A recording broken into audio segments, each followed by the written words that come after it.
ഇന്ന് തന്നെ ഡൗൺലോഡ് ചെയ്യൂ. കാണൂ നിങ്ങളുടെ ഫേവറേറ്റ് ഷോസ്. പല കാര്യങ്ങളും അച്ഛനോട് ഞാനും ഈ യാമിനി ചെറിയമ്മയും പറയാത്തത് ഞങ്ങള് നിങ്ങൾക്ക് തരുന്നൊരു ഔദാര്യ. അത് ഞങ്ങൾ തുറന്ന് പറഞ്ഞ എന്റെ അച്ഛൻ നിങ്ങളെയും നിങ്ങളുടെ മകനെയും അടിയും തന്ന് ഈ വീട്ടിൽ നിന്ന് വെളിയിലാക്കും. മാർക്കണ്ട കേട്ടോ അംബികെ.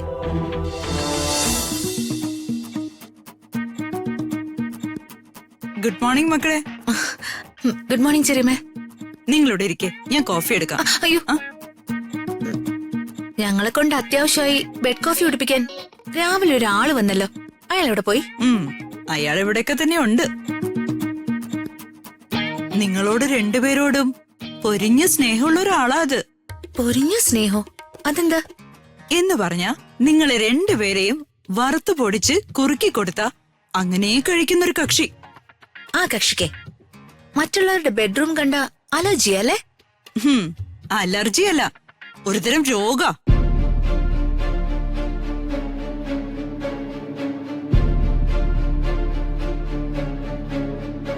എന്താടി രാവിലെ ഒരു അട്ടഹാസം? ഞെട്ടിപ്പിക്കുന്ന വാർത്തയല്ലേ അമ്മായി രാവിലെ കേട്ടത്? ഇവിടെ ചിലർക്കൊക്കെ കുറച്ച് മെന്റൽ ഡിസീസ്. നിർത്തടി. ഇതെന്താടി നീ ഇട്ടിരിക്കുന്നെ? ഇതെന്താ നിന്റെ വേഷം? ഇതോ?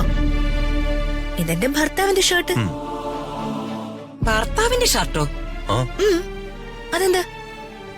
ഭർത്താവിന്റെ ഷർട്ട് ഭാര്യ കിട്ടൂടെ? അവളുടെ ഒരു വേഷം കെട്ടു.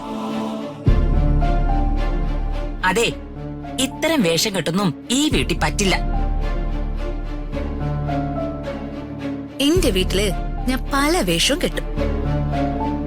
കാണാൻ പറ്റില്ലെങ്കി ഒന്നുകിൽ കണ്ണു കിട്ടിയാ മതി, അല്ലെങ്കിൽ നിങ്ങൾ നിങ്ങളുടെ പണിക്ക് പോ. നിന്റെ അഹങ്കാരം ഞാൻ അവസാനിപ്പിക്കും. ഇത് ഞാൻ കുട്ടിയായിരിക്കുമ്പോ മുതല് നിങ്ങളുടെ നാവിന്ന് കേൾക്കാൻ തുടങ്ങിയത്. അതുകൊണ്ട് ഇതിനൊരു പുതുമയില്ല. നിനക്ക് ഞാൻ വച്ചിട്ടുണ്ട്. നിർത്തമ്മായി. എന്തിനാ ഇങ്ങനെ നടന്ന് കുരയ്ക്കുന്നെ? നാണല്ലേ നിങ്ങൾ അമ്മയ്ക്കും മോനും ഇങ്ങനെ പാരസൈറ്റുകളായിട്ട് ഇവിടെ ജീവിക്കാൻ? മര്യാദയ്ക്ക് ജീവിച്ചിരുന്നെങ്കി ഞങ്ങൾ ഒന്നും പറയില്ലായിരുന്നു. ഇത് അമ്മയും മോനും ഏത് നേരം വെല്ലുവിളി. ഇങ്ങനെ നാണോ മാനോ ഇല്ലാതെ നിങ്ങൾക്ക് എങ്ങനെ ജീവിക്കാൻ പറ്റുന്നു ഇവിടെ? നാണവും മാനവും ഇല്ലാതെ ജീവിക്കുന്നതേ ഇപ്പൊ നീയാ. അല്ലെങ്കിൽ ഒരു തറവാട്ടില് ഇങ്ങനെ ഷർട്ട് ഇട്ടുകൊണ്ട് നടക്കൂടി? പിന്നെ നിങ്ങളൊരു തറവാട്ടിലെ സ്ത്രീ. തറവാട്ടുകാര് ഷർട്ട് ഇടാറില്ലേ? എന്നാ നീയേ മുണ്ട് ഷർട്ട് ഇട്ടുകൊണ്ട് നടക്കടി. ഞാൻ നടക്കും. എന്റെ സംശയം ഷർട്ട് മുണ്ടും ഇട്ടിട്ടെ മുണ്ടിങ്ങനെ മടക്കി കുത്തി നടക്കും. നിങ്ങൾ ആരാ ചോദിക്കാൻ? എനിക്കിഷ്ടപ്പെട്ട വേഷമിട്ട് ഞാൻ നടക്കും.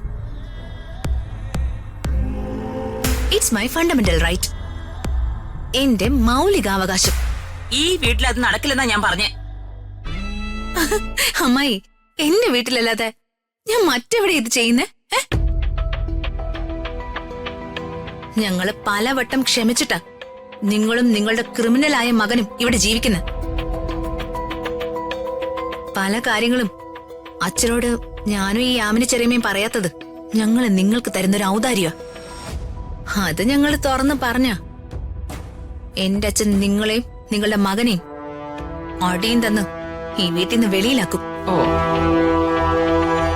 മാർക്കണ്ട കേട്ടോ അംബികെ.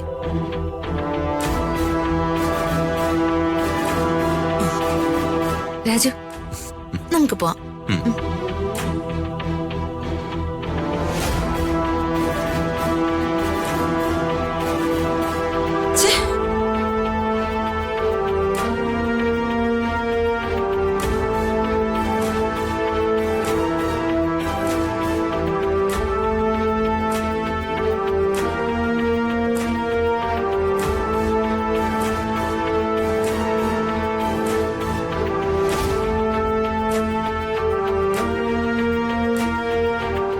ഇവളുടെ അഹങ്കാരം ഞാൻ തീർക്കും. ഹും, എന്നോടാ അവള് മത്സരിക്കാൻ വരുന്നേ.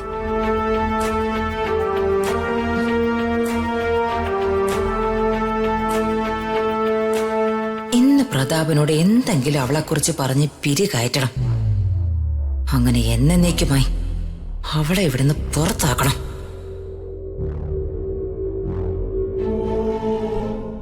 ഒരു തീപ്പട്ടിക്കുള്ളി ഉരച്ച ഇപ്പൊ കത്തുവല്ലോ. എന്താടാ? അല്ല, കോപം കൊണ്ട് ജ്വലിച്ച അമ്മയുടെ നിൽപ്പ്. ജ്വലിച്ചല്ല, നന്നായിട്ട് പുകഞ്ഞ്. ദാ, ദേ, ഋതികയെ എത്രയും പെട്ടെന്ന് പുറത്താക്കാൻ എന്താടാ ഒരു വഴി?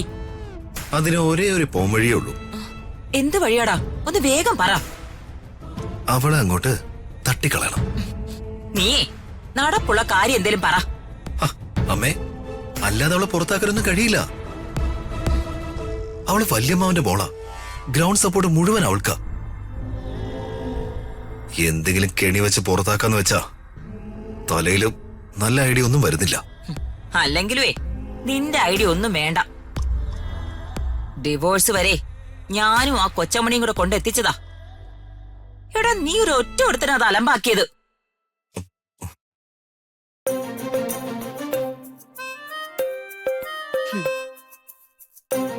കുട്ടൂസിനും ഡാഗിനിയും ദാ അവിടെ നിപ്പുണ്ട്. കുട്ടൂസിനും ഡാഗിനിയും അവരാരാ? അവര് ചിത്രകഥയിലെ 2 ക്യാരക്ടേഴ്സാ. ഓ, രണ്ടും തട്ടിപ്പും മന്ത്രവാദികളാ. രാജു രാധയും രണ്ടും നല്ല പിള്ളേരാ. നമ്മുടെ രാജുവേട്ടനെ ഋതികേച്ചിയും പോലെ. കുട്ടൂസിനും ഡാഗിനി അമ്മയും കൂടി ഓരോരോ ചതികള് വെക്കും രാജുവിനെ രാധയെ ഇല്ലാതാക്കാൻ. അവസാനം കെണി വെച്ചവര് തന്നെ ആ കുഴിയില് വീഴും. ദേ അവരെ പോലെ.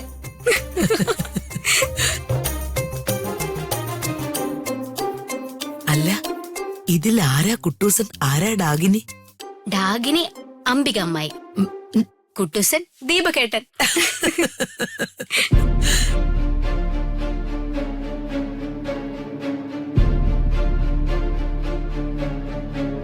ഋതികേക്കാൾ കഷ്ട ഇവളെ ഇവിടുന്ന് തുരത്തണം.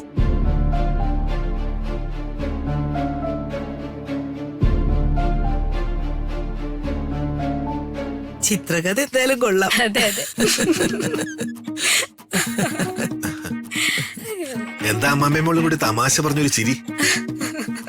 എന്ത് തമാശയായിരുന്നു, ഞങ്ങളും കൂടെ കേക്കട്ടെ. ഒരു ചിത്രകഥയാ. ഡാഗിനിയും കുട്ടൂസനും. നീ ഞങ്ങളെ കളിയാക്കിയതല്ലടി. നിങ്ങളെ കളിയാക്കിയെന്നോ? അമ്മ ഡാഗിനിയും ഞാൻ കുട്ടൂസനും, അതാ അവൾ ഉദ്ദേശിച്ചത്. നിങ്ങള് സ്വയം അത്തരം കഥാപാത്രങ്ങളായി മാറിയാ ഞങ്ങൾ എന്ത് ചെയ്യാനാ? അല്ലേ ശേഖര? അതെ അമ്മേ.